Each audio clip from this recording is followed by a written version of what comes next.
Can you feel, can you feel, can you feel the beat? Can you feel, can you feel, can you feel the beat? Can you feel, can you feel, can you feel the beat? Can you feel, can you feel, can you feel, can you feel, can you feel? Bonjour et bienvenue dans l'émission Les Danses des mots. Je m'appelle Marie et aujourd'hui j'avais envie de vous parler d'un livre que j'ai découvert dans une petite boutique itinérante et le titre du livre est Les Mémoires d'un chat. Ça a été écrit par Hiro Arikawa.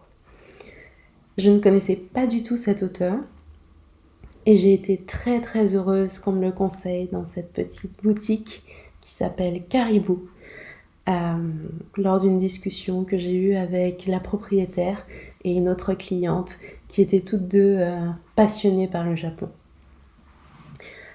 Les Mémoires d'un chat, c'est un livre qui suit une personne et son chat. Et je vais vous lire la 4e de couverture. Un chat de gouttière au franc-parler et rompu au langage des humains a pris ses quartiers dans le parking d'un immeuble de Tokyo. Lui qui, pour rien au monde, ne troquerait sa liberté, se fait un jour percuter par une voiture et se voit contraint d'accepter la perspective d'une cohabitation durable avec Satoru, un locataire qui le soigne et lui attribue un nom, Nana. 5 ans plus tard, des circonstances imprévues obligent Satoru à se séparer de Nana.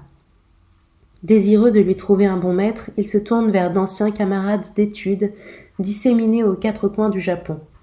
Commence alors une série de voyages et de retrouvailles qui sont pour Nana autant d'occasions de découvrir le passé de Satoru et de nous révéler maints aspects de la société japonaise.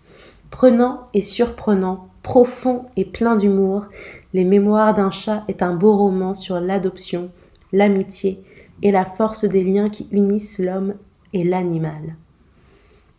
Voilà, j'ai adoré ce livre. Vraiment, l'écriture est fine.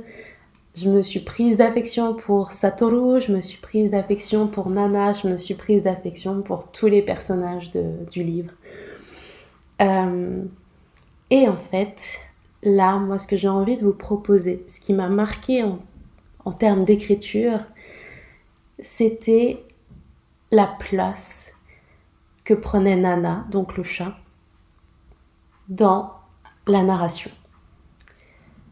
C'est vraiment un point qui est essentiel dans ce livre, c'est qu'en fait, on suit l'histoire de Satoru. Il y a des ellipses temporelles. Cependant, le narrateur, c'est le chat.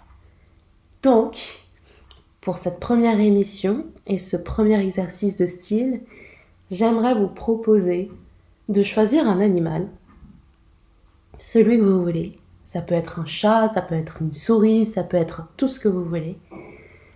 Et vous écrivez un texte court qui met en scène ce chat, cette souris ou cet animal choisi.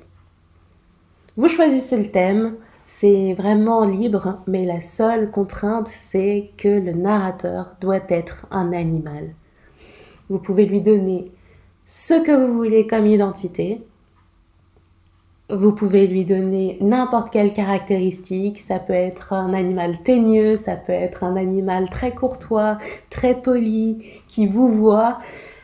Peu importe. Mais le sujet, c'est vraiment votre narrateur est un animal.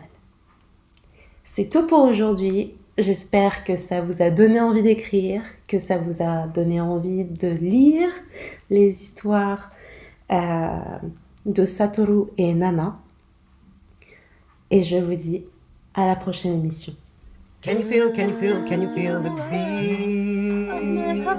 Can you feel, can you feel, can you feel the beat? Can you feel, can you feel, can you feel the beat? Can you feel, can you feel, can you feel, can you feel, can you feel?